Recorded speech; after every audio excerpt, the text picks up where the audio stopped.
गोष्टी झालेला पाहू जर काम करत असाल तर अशा आमदारांना आम्ही पुन्हा सत्तेवर पाठवायचं का? हा प्रश्न आमच्या मायबापांना पडला पाहिजे. आमचे लेकरं ज्या शाळेत जातात त्या जिल्हा परिषद मध्ये साधे मास्तर शिकवायला नाहीत, ही परिस्थिती आहे.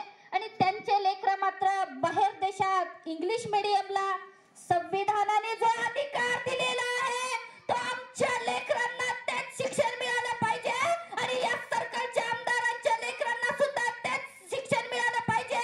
हा संविधानाने दिलेला अधिकार आहे. मग आम्हाला प्रश्न पडलेला आहे, ज्या पद्धतीने आमचा सर्कलचा विकास व्हायला पाहिजे तो विकास झाला का? खरं तर लोकसभेला आपण दिवंगत खासदार वसंतरावजी चव्हाण साहेबांवर प्रेम करणाऱ्या माझ्या जनतेनं लोकसभेत आपल्या साहेबांना पाठवलं होतं, पण दुर्दैवाने काळाच्या पडद्याआड गेलेल्या साहेबांचा आज मुलगा लोकसभेसाठी थांबला आहे.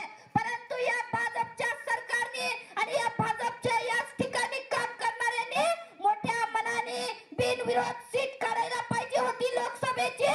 परंतु एखाद्या घरामध्ये मुर्दा पडला तर त्याच्या टाळूवरचं लोणी खाणारी हे सत्ताधारी आहेत. यांचं एवढं मोठं मान नाही. परंतु या जामच्या सर्कल मधला माझा बाप, या जामच्या सर्कल माझ्या मायला आज समजलेला आहे. एकीकडे आमचे या भागातले प्रश्न आहे भावांनो, आमच्या या भागातले प्रश्न आहेत, परंतु आमचे दुसरीकडे विधानसभेमधले प्रश्न आहेत, आमच्या तिसरीकडे लोकसभेमधले प्रश्न आहेत. आमच्या शेतमालाला भाव मिळतं का? हा शेतकऱ्यांना खरा प्रश्न पडायला पाहिजे. 2005 चं तुमच्याकडे एखादी पावती असेल तर काढून बघा. 498 रुपयाचं रासायनिक खताचं बियाणं आज 1895 रुपयाला मिळतं. हेच का आमच्या आजच्या दिन? आम्हाला प्रश्न विचारायचा आहे नरेंद्र मोदी साहेबांना. 15 लाखाचं आमिष दाखवून सत्तेवर आलेल्या खोटारड्या सरकारला आता पळून लावण्याची वेळ आम्हाला आलेली आहे. आणि आम्ही 20 तारखेला जे हनुमंतराव पेठमोगरेकर साहेब आहेत, अर्ध्या रात्री त्यांना फोन करा, त्यांनी फोन उचलतात आणि ते प्रश्न मार्गी लागल्याशिवाय झोपत नाहीत, असे आमचे साहेब आहेत. म्हणून 20 तारखेला पंजा या निशाणी समोरील पोटनिवडणूक, लोकसभा आणि विधानसभा या दोन्ही निवडणुकीच्या निशाणी समोर आम्हाला बटन दाबायचं आहे. आणि लोकसभेचा आवाज आणि विधानसभेचा आवाज आम्हाला दोन्ही सभागृहात पाठवायचा आहे. कारण आमच्या शेतकऱ्यांचे प्रश्न तिथे निकाली लागले पाहिजे, आमच्या कामगारांचे प्रश्न तिथे निकाली लागले पाहिजे. तुम्हाला सांगते, केंद्रातले जे धोरण आहेत, खरं तर माझे सगळे या ठिकाणी शेतकरी बांधव आहेत. कोणी नोकरीला आहे का इथं? फार कमी असतील, कारण नोकऱ्या बंद केलेल्या आहेत सरकारने. आमचा बाप दिल्लीच्या तख्त्यावर या ठिकाणी 13 महिने या शेतीमालाला भाव मिळाला पाहिजे. जे शेतकऱ्यांचे काळे कायदे या मोदी सरकारने तयार केले होते, ते काळ्या कायद्यामुळे माझा शेतकरी बाप देशोधडीला लागणार होता.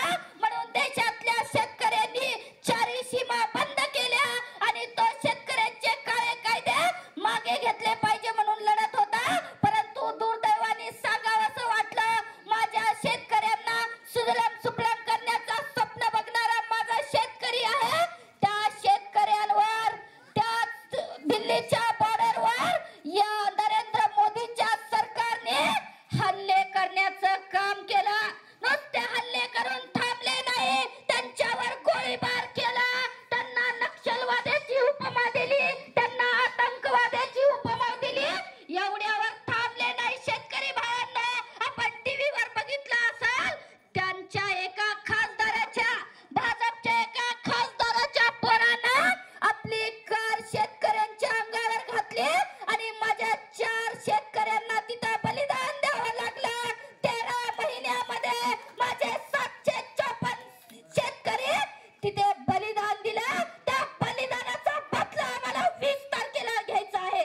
तुम्हाला वाटत असाल ही बाई एवढं का बोलते, ही कोणाची कार्यकर्ती आहे? मी काँग्रेसची कार्यकर्ती नाही, तुम्हाला खुलेआम सांगते. मी मार्क्सवादी कम्युनिस्ट पक्षाची कार्यकर्ती आहे. आमची शेतकऱ्याची किसान सभा आहे, आमची कामगारांची सीटू आहे, आमची विद्यार्थ्यांची एसएफआय आहे, आमची युवकांची संघटना आहे, आमची महिलांची संघटना आहे. आम्ही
येणार आहे.